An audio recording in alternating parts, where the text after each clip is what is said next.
Hello viewers, আমি বিপ্লব বিশ্বাস। নমস্কার। আমাদের আজকের ভিডিওর বিষয় হচ্ছে স্টক মার্কেটে আমরা আসছি, কেন আসছি, উদ্দেশ্য পরিষ্কার নয় এবং অবশেষে প্রচুর লস, ডিম্যাট অ্যাকাউন্ট বন্ধ, স্টক মার্কেট একটা বাজে জায়গা। এই ইমপ্রেশনটা একটা কমন ইমপ্রেশন। যারা স্টক মার্কেটে আসছেন তারা একটা ফোমোতে আক্রান্ত হয়ে আসছেন। স্টক মার্কেট এত হাইপ হয়েছে মার্কেটে যে এখানে এলে প্রচুর ইনকাম করা যায়, আর এই ইনকামের আকর্ষণে কিন্তু বহু মানুষ আসছেন এবং কিছু ভুল করছেন। সেই ভুলের খেসারত হিসাবে একটা দীর্ঘ সময়ের পর স্টক মার্কেট থেকে প্রাপ্তি বলতে কিছু নেই বললেই চলে। ধরুন আপনি 5 লাখ টাকা দিয়ে অ্যাকাউন্ট করেছেন, অবশেষে 5,000 আছে, আপনি অ্যাকাউন্ট বন্ধ করলেন, স্টক মার্কেটে টাটা করলেন, আর অভিজ্ঞতা বড়ই তেতো। আজকের আমাদের বিষয় স্টক মার্কেট তেতো নয় মিষ্টি। যে ভুলগুলো সাধারণ ইনভেস্টর করে থাকেন বা স্টক মার্কেটে বিনিয়োগকারীরা বা ট্রেডাররা করে থাকেন, সেই ভুল কিন্তু আমি নিজেও করেছি, আর করেছি বলে আপনাদের দুঃখটাকে খুব ভালোভাবে অনুভব করতে পারি। আমি আপনাদের কাছে কথা দিচ্ছি, ভিডিও শেষ অবধি দেখবেন, তাহলে স্টক মার্কেট মিষ্টি এটা প্রমাণ হয়ে যাবে এবং আপনিও স্টক মার্কেটকে শেষ অবধি দেখার জেদ রাখবেন। স্টক মার্কেটে প্রথমে এসে বিনিয়োগকারীরা যে ভুলগুলো করে, প্রথম ভুল একটা বিরাট স্বপ্ন, রাতারাতি কোটিপতি হতে হবে। এই স্বপ্ন সবাই দেখে থাকেন, আমিও দেখেছি, কিন্তু আমি আপনাকে বলি রাতারাতি এখানে কোটিপতি হওয়া যায় না। যদি এই স্বপ্ন কেউ দেখে থাকেন, যিনি এখন স্টক মার্কেটে বিনিয়োগ করছেন বা করতে চলেছেন, অবশ্যই এই স্বপ্ন ত্যাগ করুন। একটা কথা বিশ্বাস করুন, পরিশ্রম ছাড়া এভারেস্টের উচ্চতায় ওঠা যায় না। পরিশ্রম ছাড়া আপনি কোনো শিক্ষাগত যোগ্যতাতেও শেষ পর্যন্ত পৌঁছতে পারবেন না। পরিশ্রম ছাড়া কখনোই চীনের প্রাচীর তৈরি হয়নি। আপনার সাফল্য কিন্তু পরিশ্রম ছাড়া শুধুমাত্র ফোমোতে আক্রান্ত হয়ে পরিপূর্ণ হবে না। পৃথিবীতে কখনো কোথাও হয়নি, আপনার জন্যও হবে না। তো প্রথম ভুল করার আগে আপনি সাবধান হয়ে যান, স্টক মার্কেটকে জানুন। কিভাবে জানবেন? ইউটিউব ভিডিও দেখুন, গুগলে সার্চ করুন, এছাড়া আরো অনেক ইনস্টিটিউট আছে যারা কিন্তু শেখায়। তো প্রথম ভুল থেকে আপনি সাবধান হওয়ার চেষ্টা করুন।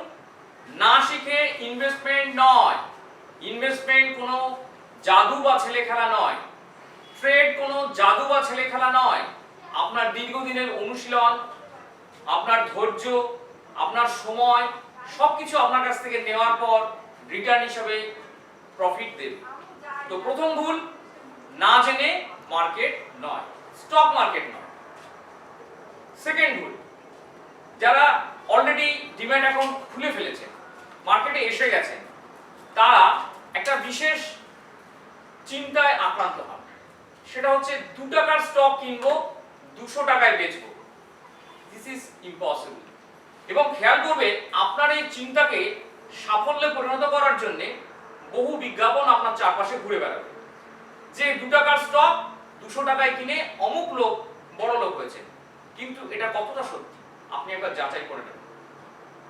আপনি সেই স্টকে বিনিয়োগ করার প্ল্যান করুন যে স্টক ফান্ডামেন্টালি স্ট্রং। ফান্ডামেন্টাল জানার জন্য আপনাকে স্টাডি করতে হবে, আপনাকে পড়াশোনা করতে হবে এবং তারপরে সিদ্ধান্ত নেবেন কোন স্টক কোন লেভেলে বাই করলে আপনি লাভবান হবেন।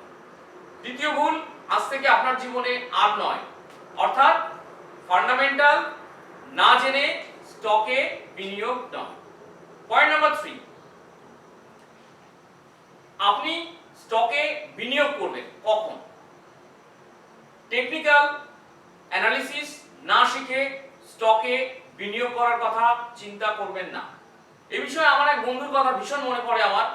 ও বলতো যে আমি স্টক কিনেছি মানে স্টক এখান থেকেই বাড়বে। এই ধরনের জেদ, এই ধরনের শিশুসুলভ মানসিকতা থেকে আপনাকে বেরোতে হবে। প্লিজ, এটা আমার অনুরোধ।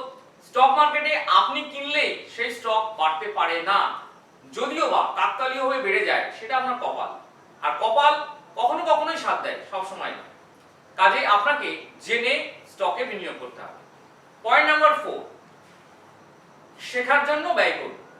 অর্থাৎ পৃথিবী পর্যন্ত যত মানুষ সফল হয়েছেন তারা কিন্তু তাদের স্কিল ডেভেলপ করার জন্য অর্থ ব্যয় করেছেন এবং সাফল্য পেয়েছেন। সাফল্য বিদ্যা ছাড়া আর শেখা ছাড়া সম্ভব নয়, তাই শেখার জন্য ব্যয় করুন, শেখার জন্য কিছু পয়সা ব্যয় করুন। এমন মানুষ আমাদের স্টক মার্কেটে বহু আছেন, আমার পরিচিতও আছেন, যারা স্টক মার্কেটে অলরেডি 5 লাখ টাকা খুইয়ে বসে আছেন, কিন্তু 15-20 হাজার টাকা খরচা করে শেখার কোনো মানসিকতা তারা রাখেন না। আমি বলবো এমন অনেক ইনস্টিটিউট আছে যেখানে আপনাকে পয়সার বিনিময়ে যথেষ্ট ভালো কিছু শেখাতে পারে, অর্থাৎ স্কিল ডেভেলপমেন্টের জন্য আজ থেকে মানসিকতা তৈরি করুন। পয়েন্ট নাম্বার 6, আপনার মাইন্ডকে পজিটিভ রাখুন। কোনো নেগেটিভ চিন্তা আপনার সাফল্যের মুখে একটা বিরাট বাধা হতে পারে। পজিটিভ চিন্তা মানে নিজেকে উজ্জীবিত রাখার জন্য সব রকম প্ল্যানিং করুন, ভালো ভালো বই পড়ুন, আর যারা পজিটিভ কথা বলছেন সে সমস্ত মানুষের পাশে থাকুন। নেগেটিভ যারা আপনাকে মার্কেট সম্বন্ধে নেগেটিভ কথা বলছে, যারা আপনাকে আপনার সাফল্যের ভাগিদার নয়, আপনার সাফল্য দেখে দুঃখ পায়, কষ্ট পায়, তাদেরকে এড়িয়ে চলুন।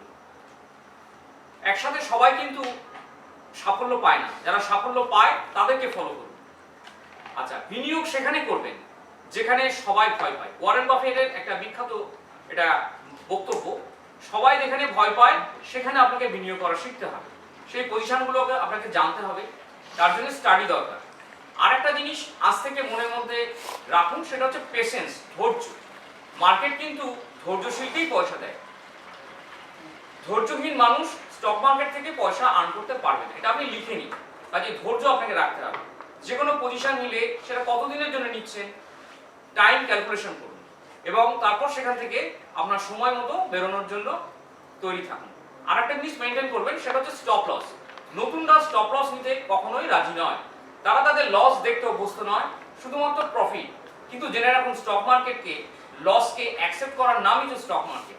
লসকে নিন, stop loss, not loss, stop loss. অর্থাৎ আপনি যদি 1 লক্ষ টাকা বিনিয়োগ করেন, কোনো কারণে মার্কেট যদি আপনার বিপরীতে যায়, সেক্ষেত্রে কত টাকা আপনি আপনার লসকে অ্যাকসেপ্ট করতে পারবেন, সেটা আপনার স্টপ লস। এগুলো একদম ক্যালকুলেশন করে মেনটেন করুন।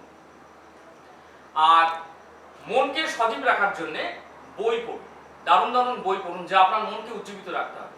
অন্য কোনো প্রফেশনে মন উজ্জীবিত করার প্রয়োজন আছে কিনা আমি জানি না, আমি স্টক মার্কেটের লোক, আমি এটুকু বলতে পারি প্রতিদিন অন্তত 1 ঘন্টা করে বই পড়ার অভ্যাস করুন, ভালো বই যা আপনাকে নতুন জীবনের সন্ধান দিতে পারে। আর একটা অসম্ভব ভালো জেদ তৈরি করুন যে আপনি এখান থেকে সাফল্য ছাড়া কোনোভাবেই ব্যর্থ হয়ে ফিরবেন না।